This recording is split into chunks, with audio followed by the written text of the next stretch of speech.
the Bad Witch. Today we're going to be doing something very special, and you will understand why if you saw my last video where I delusionally believed I was living in England, in Europe, when in fact I was not. And this day has been 27 years in the making, and I waited a long time for this, and I thought, what better thing to share with you than this moment? Because happiness is multiplied when shared. So, back in 1997, I thought that when I was drinking the hot cocoa Swiss Miss, that I was actually drinking handcrafted cocoa from the Swiss Alps, where, of course, that's not the case. It's like made in a factory somewhere in America. But I had a dear friend come by just last week, and when she was coming here, she went through Switzerland, and I asked her if she could please get me some actual Swiss cocoa. And she did. So I've already opened it, so we don't have too much crinkle noises. I know some people love it, ASMR. I don't know the microphone settings for that yet, so we're just going to go in. Anyways, we're going to follow the instructions. We're going to make this. I hope it turns out well.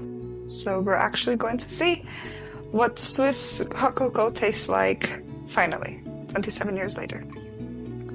We should read the instructions. And actually, one of the funny things about when I left Brazil and didn't speak any English was that we couldn't understand directions and packaged food. In Brazil, we ate a lot of food from the markets that was just fruits and vegetables and grains and things like that. And we didn't understand a lot of the packaged food. One of them was, how do you say, quick oats. And all we understood in the package was the word milk. So we're like, okay, this is oats. We understand this. We see it. And it says to add milk. So we got like the pre-made packets that have the flavors, the cinnamon, the apple, and things like that. And we just mixed it with a bit of cold milk and made like a watery paste. And that is how we ate oatmeal for years, until finally one day we're like, oh, maybe we should read the box. And we're like, oh my gosh, you need to like cook this. And I never got used to cooked oatmeal, so to this day, if I have the instant oatmeals, I always mix it with some cold milk. I make a watery paste, and down it goes. I really love it like that. My mom loves it now, cooked, but I could never get used to that. Anyways, so none of these instructions are in English, but luckily I know Italian and French, which is two of the languages we have here. So it says that I need 200 milligrams of milk, cold, or hot, and I need 2 to 3 coffee spoons, and okay, so I guess that's it. That's all I have to do. So I like my milk hot. So we're going to go finally to the stove now. So here we are. We have all of our ingredients. And as you can see, made in Switzerland. So legit. And the cup I have holds a little bit more than 200 milliliters. So I'm going to wing it and do 250. And I have my havre milk. Let's see. You know what? Let's just right? The more the merrier. If we have extra, then we have extra.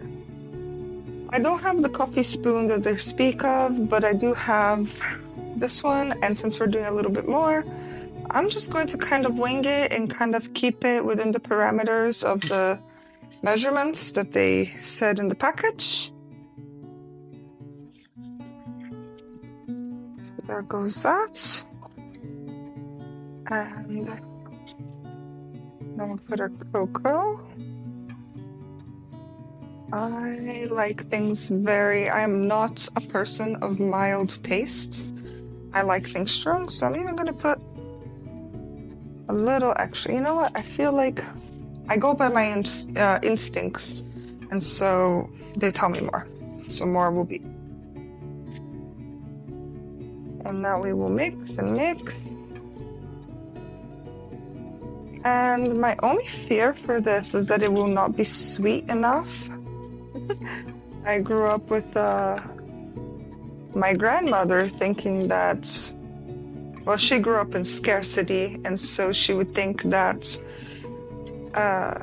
sugar was just the peak of fancy.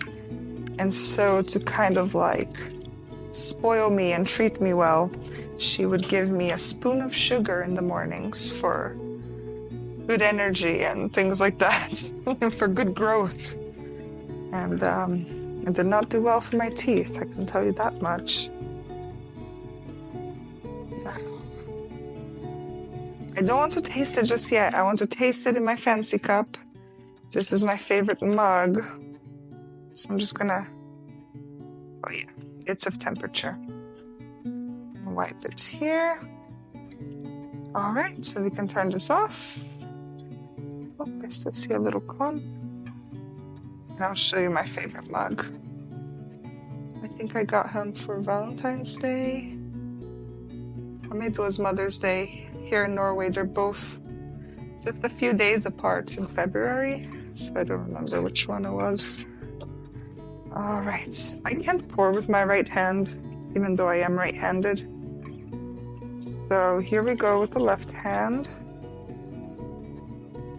Oh, look at that. Perfect measurement. As per usual. I like to keep a spoon, so in case the chocolate settles. It's looking very dark, which makes me excited. I definitely want this to be flavorful.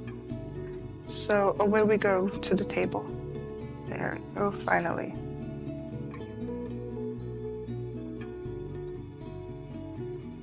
There. I have a cedar incense right now. And there. I have some candles going, but you can't tell because it's Norway in the summer. And I'll scoot you so you can see. That's about as dark as we're going to get. Right now is about 11 p.m. There we go. So now we do this. Anyways, now comes the grand moment where we try this amazing chocolate. And I have, for the occasion, my fancy little coaster made by my friend Lila. That way I don't get my one and only tablecloth dirty. Here we go. Oh, wow. It's like liquid chocolate cake.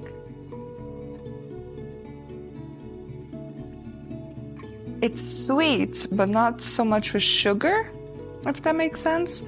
It has a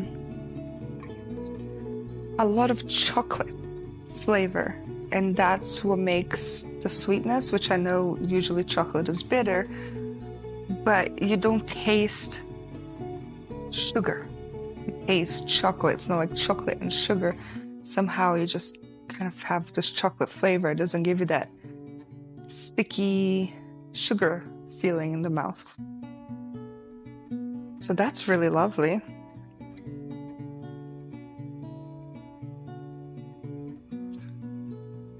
day has finally come.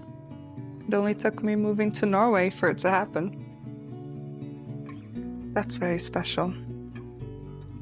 So I have with me my favorite little lamp, candle holder, spinning around, and I thought I could work on my sweater while we have a chat about mating rituals. And this is definitely something that I think about often. Oh goodness, there was a critter. Okay. That's not in the script. How shall we escort him?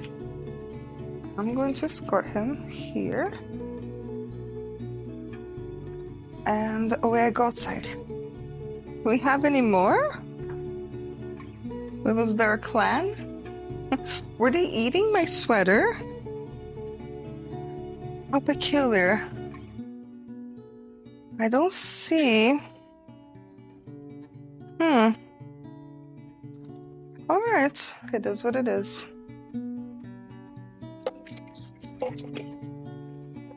Okay.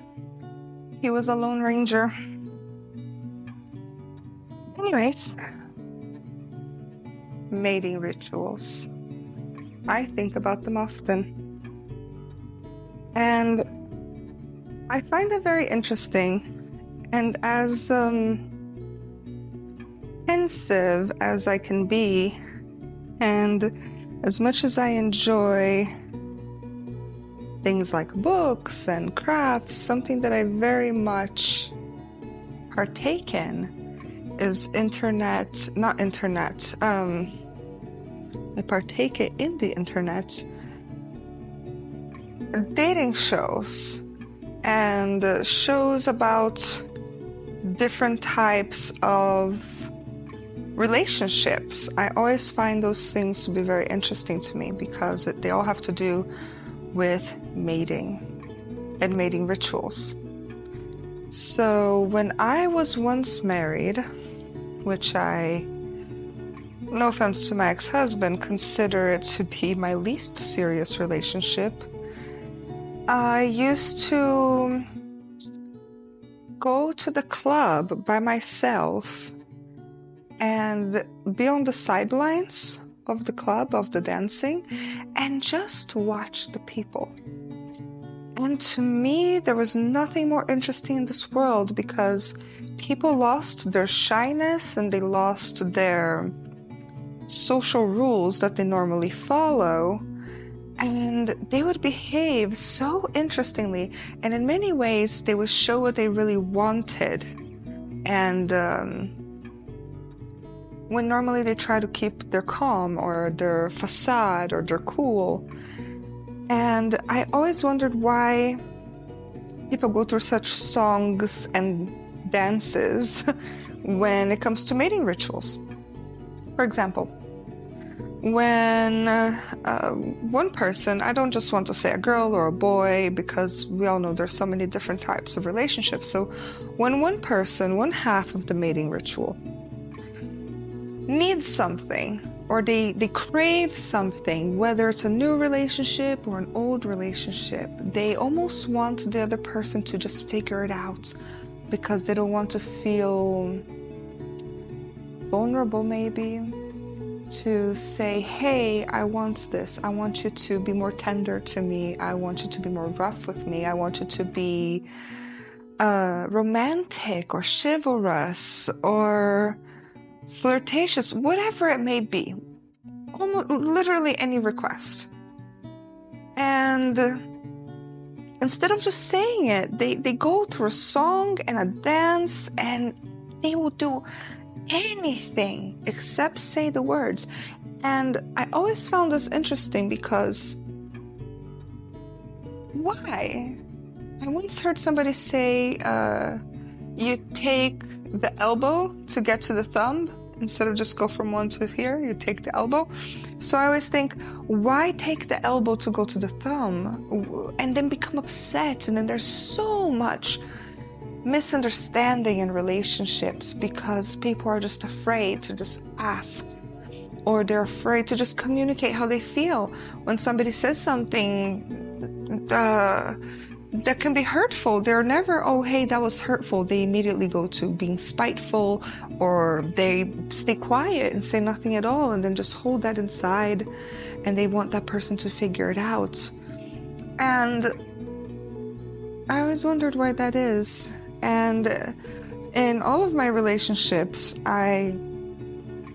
especially new ones, I try to be as blunt as possible. I try to be very direct, to the point where I would make 2 lists for any potential lovers.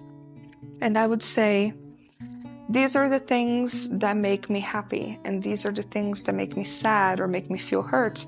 And I would literally write 2 lists. For me, one of them on the things that hurt me or make me feel unloved is sarcasm. I don't do well with sarcasm. I can be very sensitive about such things. And so I would ask them, like, please don't be sarcastic, because I will always believe that there is an undertone of truth to it. And I will take you very seriously and very literally. And so please don't be sarcastic with me, because that will definitely make me feel bad. And I would say things that make me feel loved is chivalry. I enjoy chivalry. And so opening doors and just being overly thoughtful and considerate of my wants and my needs. And the list was not very lengthy, but it communicated how I enjoy a relationship to be. And I would say very plainly, if this is something that is acceptable to you, then we can move forward. But if it is not, then that's okay. Then let's not waste each other's time figuring this out without a clear communication. So let's say somebody's very sarcastic, and many people enjoy sarcasm. And though I don't understand it, I can still respect it.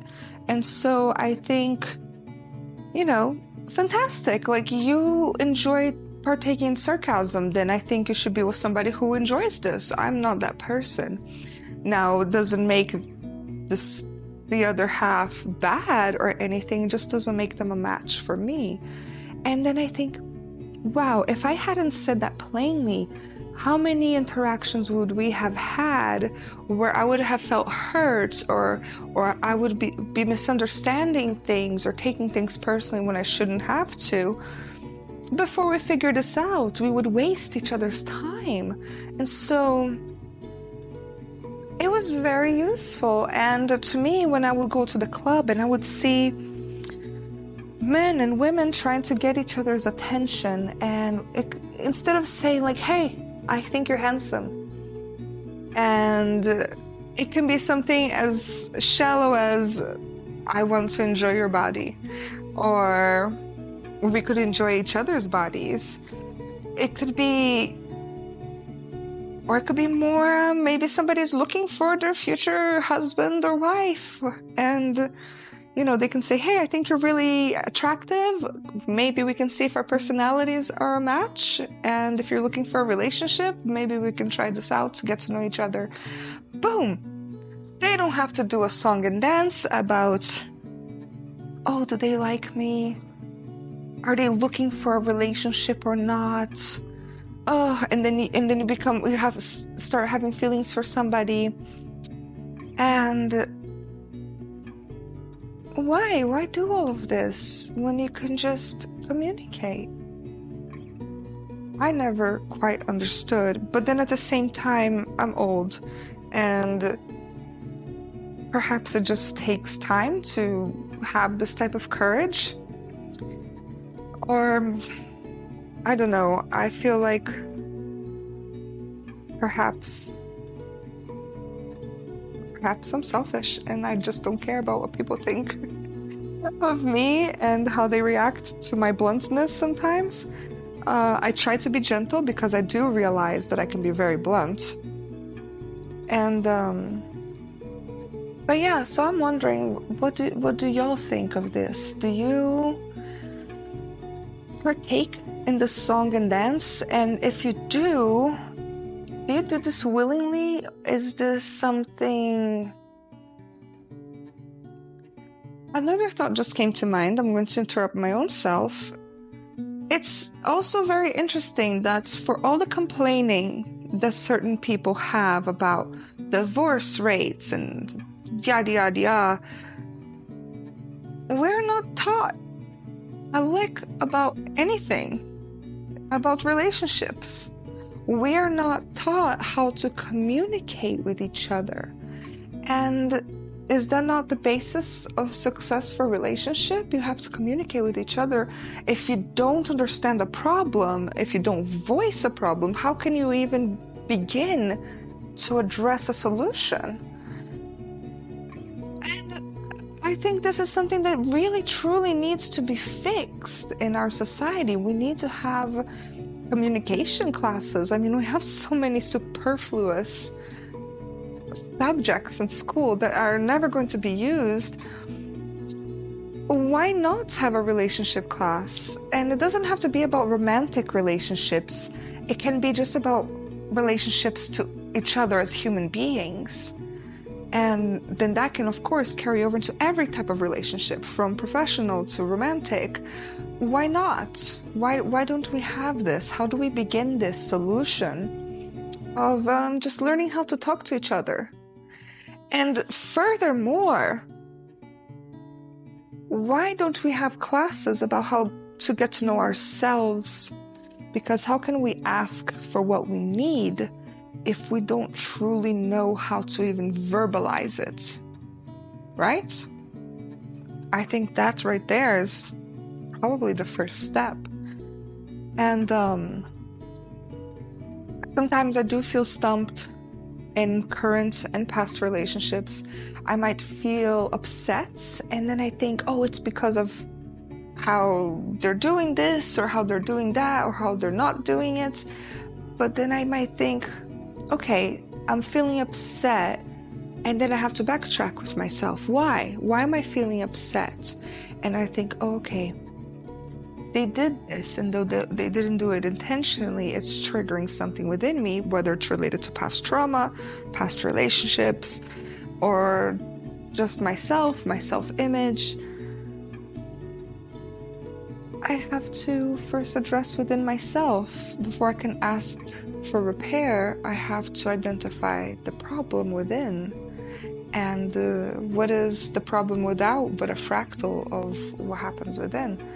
And so I know I'm just rambling, but and maybe I'll do a more coherent and how do you say,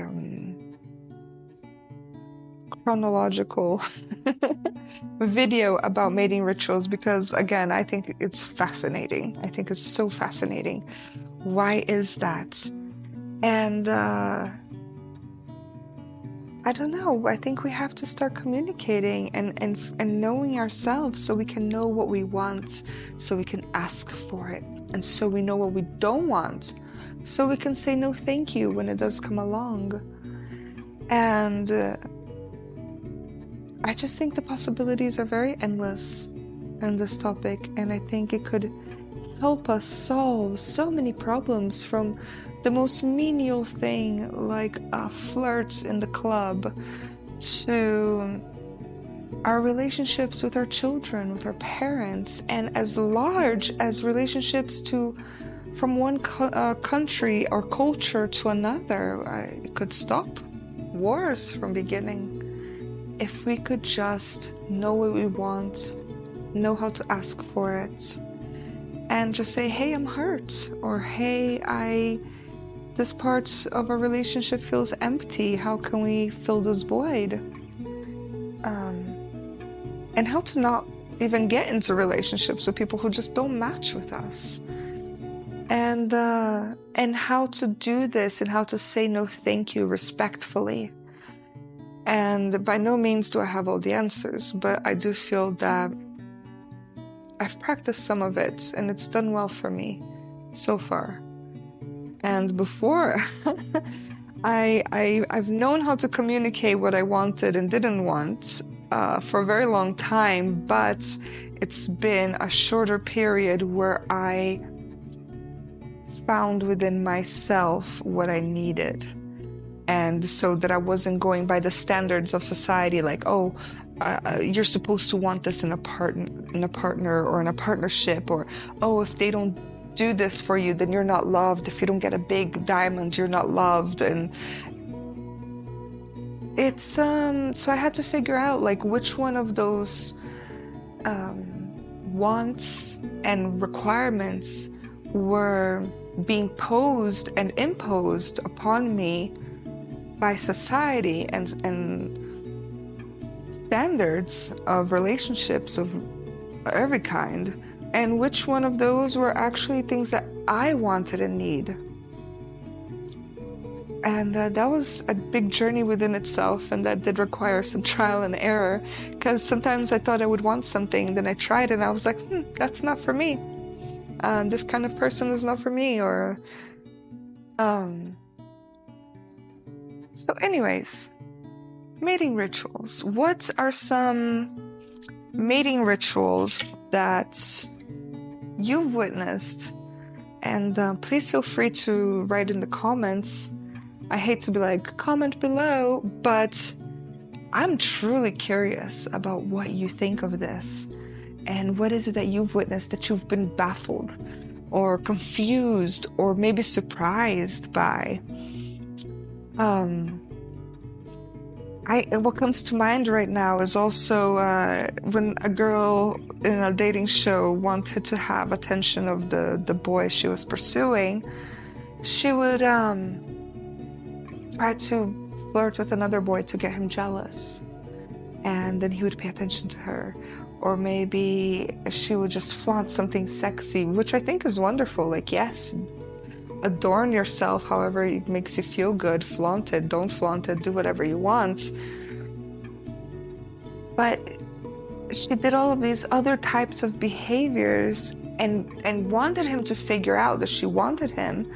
But then when he didn't, because he is his own universe, as we all are, he didn't realize this, and she became so hurt, and then she became angry. Much like they say in the Star Wars, anger comes from sadness and such, and fear. And so, imagine, and in the end, he liked her. He truly did. He just didn't realize that she liked him back.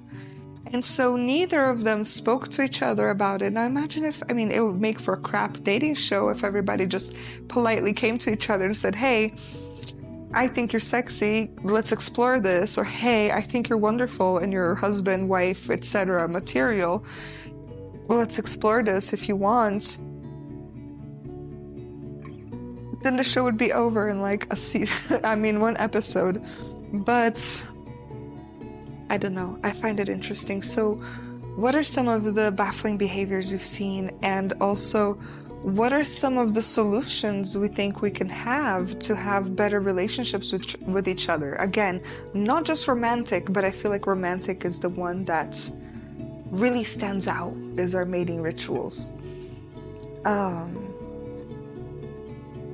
Yeah, what are some mating rituals? I think I'm going to make a whole video about this. This is a very interesting topic to me. I really need to organize my thoughts about it. I didn't do a whole lot of knitting, as you can see. I was thrown off by the creature. I do live on farmland, and so creatures are abound. But I just wanted to share this cocoa with you, which I also have not drank very much of.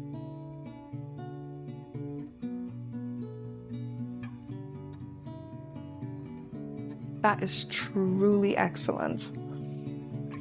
I don't know where Switzerland is ranked in their cocoa, but this is the best cocoa I've ever had. Maybe it's also an emotional attachment or reaction to Swiss Alps cocoa. and my whole debacle 27 years ago, which also so interesting. It's 27 years ago, and I feel like that experience from that video was also funny but traumatic, and such stories and events that happen to us sometimes, they can feel so far away, and I say 27 years ago, like, wow, that's a long time. It's a long time at that age, especially when it happened. Excuse me. It would have been like, wow, 27 years ago, that's a lifetime. And in some ways, it almost feels like it's a story that was told to me about somebody else, but it happened to me. But then in other ways, it feels like it's right here. It's right here.